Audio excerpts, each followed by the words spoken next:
বিসমিল্লাহির রহমানির রহিম। আসসালামু আলাইকুম। বেশ কিছুদিন যাবত মাত্রাতিরিক্ত গরম পড়তেছে।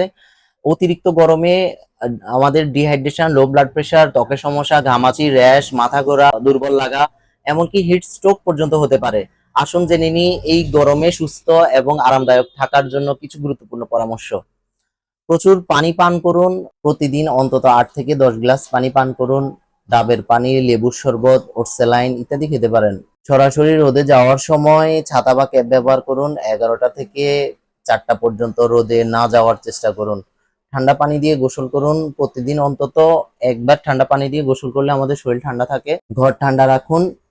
জানালা খোলা রাখুন যাতে বাতাস চলাচল করে।